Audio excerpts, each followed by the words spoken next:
What is important when going on a test drive? Man, this is such a lacquer one.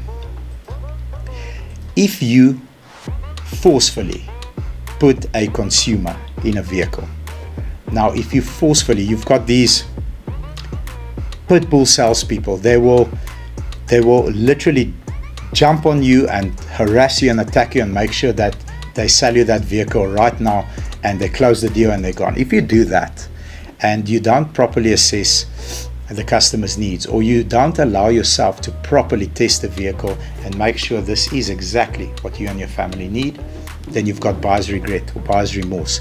There's nothing worse, because it's happened to me so many times. Salesperson is quite aggressive. They press that customer, they push him into a sale. Next thing you know, the customer doesn't really need a 4x4. Now he figures out on the internet that yes, a 4x4's consumption is actually not 10 k's a litre, it's 12.5 k's a litre. I drive, let's say for example, 3,500 kilometers a month. By this much shit, I'm spending extra on fuel on something I don't need. The insurance is 600 or 700 rand more.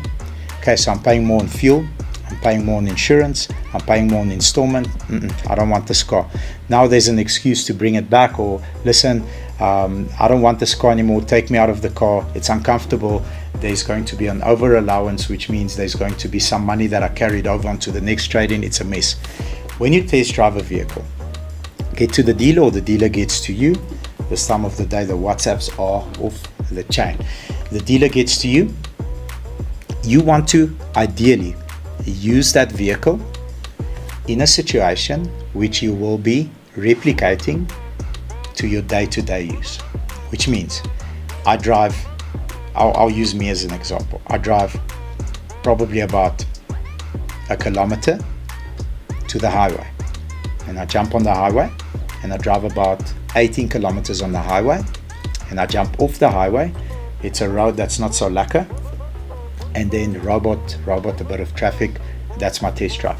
So Mr. Salesperson, would you mind if we go on a 20 kilometer test drive? Is that okay with you? Ask his permission. Sure. Why would you want to go on such a far drive? Well, because when I'm going to be using this car every single day, you would want me to be happy, right? Right. Okay, cool. Take the car on the highway, make sure that it feels stable, it feels solid, it's what you are paying for every single month. You're going to pay that installment.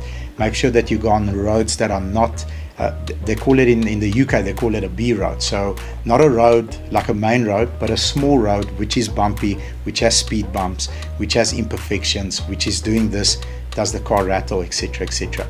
If you are going to, because salespeople have a fixed route, right? They'll take the smoothest road with the least amount of bumps, with the least amount of imperfections on the road, and they'll just drive there. Okay, jy kan maar hierso omdraai, hoor, and then turn around and then come back. So very, very important. Drive the car in the conditions that you and your family are going to use it daily. I hope that makes sense, and I hope that adds value.